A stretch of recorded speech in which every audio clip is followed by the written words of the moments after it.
Halo Sobat 100, masih bersama saya Rosyid Adrianto dalam program 100 Institute. Dan kita masih membahas soal-soal pada bab rangkaian arus bolak-balik. Berikut ini ada soal bagaimana caranya menentukan tegangan pada kapasitor untuk rangkaian LC. Simak soalnya baik-baik ya. Jadi di sini diketahui pada rangkaian seri LC terukur tegangan antara dua ujung induktor memenuhi suatu persamaan, yaitu 2 sin 1000 T dengan satuan volt. Induktansi induktor adalah 2 mH dan kapasitansi dari kapasitor adalah 0,25 mF. Pertanyaannya, tegangan antara dua ujung kapasitor itu berapa volt? Oke Sobat 100, sebelum mengerjakannya lihat ilustrasi gambar berikut ini. Jadi katakanlah di sini ada induktor, juga ada kapasitor ya. Ini terhubung dengan seri. Keduanya dihubungkan dengan sumber tegangan AC, yang mana diketahui di soal bahwa nilai induktansi dari induktor itu 2 mH. Ingat, mili itu artinya dikalikan dengan 10 pangkat negatif 3 ya. Sehingga nilai L ini sama dengan 2 kali 10 pangkat minus 3 Henry. Sementara untuk kapasitornya nilainya adalah 0,25 milifarad, berarti 0,25 kali 10 pangkat minus 3 farad ya.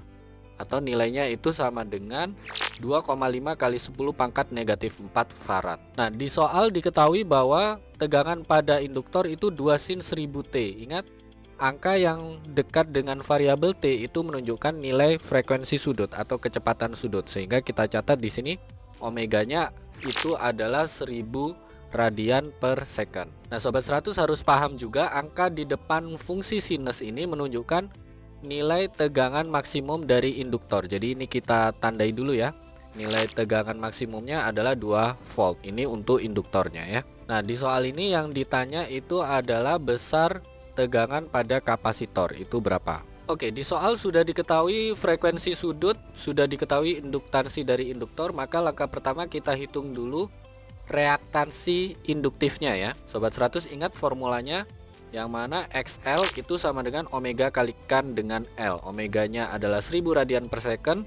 Induktansi dari induktor tadi adalah 2 kali 10 pangkat negatif 3 Henry. Sehingga XL itu sama dengan 1000 kalikan dengan 2 kali 10 pangkat negatif 3. Ini kalau Sobat 100 hitung 1000 kali 10 pangkat negatif 3 hasilnya 1 ya. Jadi XL reaktansi induktif itu sama dengan 2 ohm. Sampai sini Sobat 100 paham ya. Berikutnya kita hitung reaktansi kapasitifnya. Sobat 100 masih ingat ya rumus dari reaktansi kapasitif. Rumusnya adalah apa? XC sama dengan 1 per omega kalikan C. Sobat 100 masukkan nilai omega adalah 1000 radian per second, nilai C adalah 2,5 kali 10 pangkat negatif 4 farad. Sehingga kita tuliskan di baris berikutnya XC itu sama dengan 1 per 1000 kalikan dengan 2,5 kali 10 pangkat negatif 4. Kalau Sobat 100 hitung 1 dibagi dengan 10 pangkat negatif 4 hasilnya adalah 10 pangkat positif 4 atau 10.000. 10.000 kalau dibagi 1000 ketemu 10. 10 kalau dibagi dengan 2,5 hasilnya adalah 4. Sehingga XC atau reaktansi kapasitif itu nilainya adalah sama dengan 4 ohm. Sampai sini Sobat 100 paham ya. Berikutnya di soal tadi sudah diketahui tegangan maksimum dari induktor. Terus tadi sudah kita hitung reaktansi induktif. Nah, untuk langkah yang ketiga Sobat 100 di sini hitung arus yang mengalir ya. Sobat 100 gunakan hukum Ohm yang mana formulanya arus sama dengan tegangan maksimum induktor dibagi dengan reaktansi induktif. Tegangan maksimum induktor adalah 2 volt, kemudian reaktansi induktifnya tadi sudah kita hitung 2 ohm.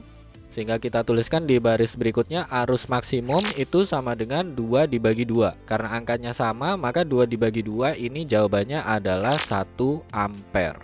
Sampai sini Sobat 100 paham ya. Berikutnya, nah karena Sobat 100 sudah hitung arus yang mengalir, sudah hitung tadi nilai reaktansi kapasitif, maka langkah yang keempat Sobat 100 hitung dulu tegangan maksimum pada ujung kapasitor, yang mana formulanya adalah V maksimum untuk kapasitor itu sama dengan arus maksimum kalikan dengan reaktansi kapasitif.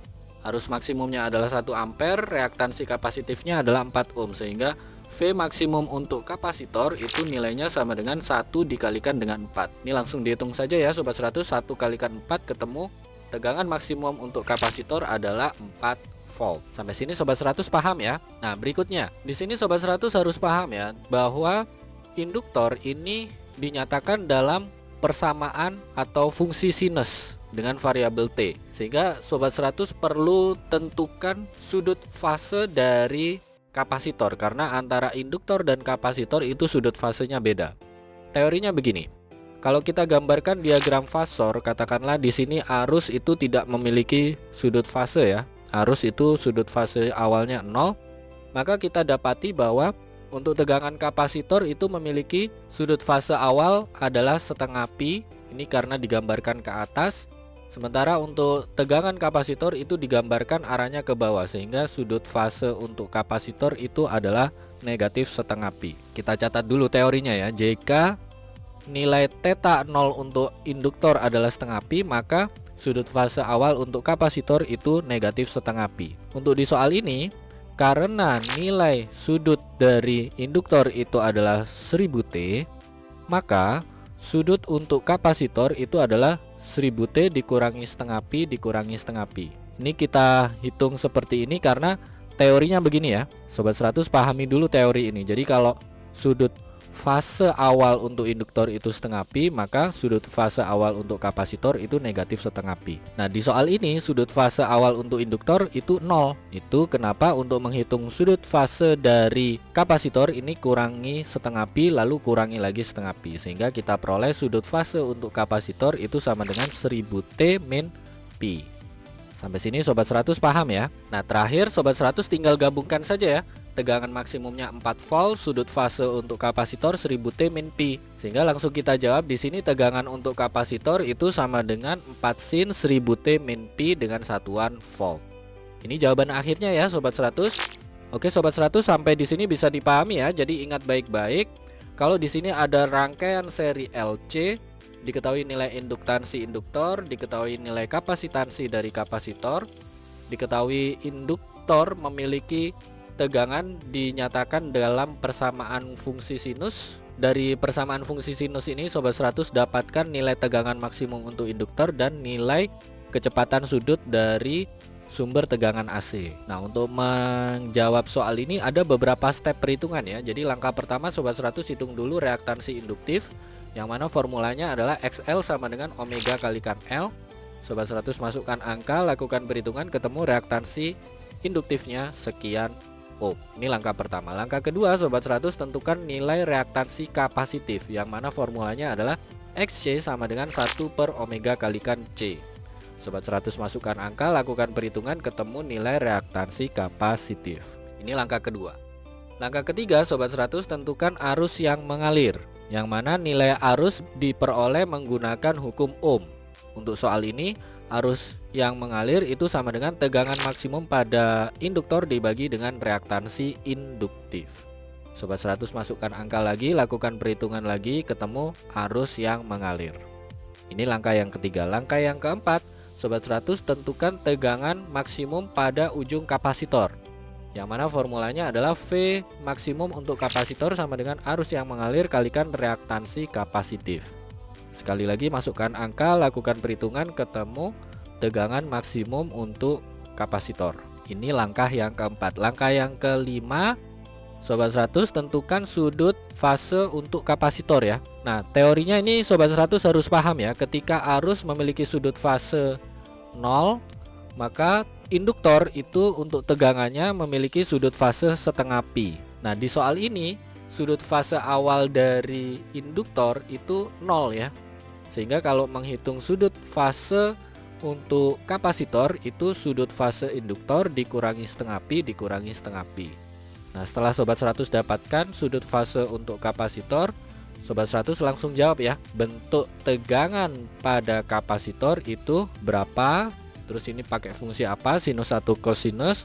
Terus nyatakan tadi sudut fase untuk kapasitor ini tulis di sini. Nah, ini semua satuannya adalah volt. Begitu ya Sobat 100, sampai di sini bisa dipahami ya. Nah, kalau Sobat 100 sudah paham untuk video penjelasan ini, Sobat 100 bisa melihat atau mempelajari video penjelasan yang berikutnya. Lalu untuk pertanyaan atau soal-soal berkaitan dengan mata pelajaran matematika, fisika, kimia, Mandarin atau English, Sobat 100 bisa tanyakan soalnya di aplikasi tanya jawab soal.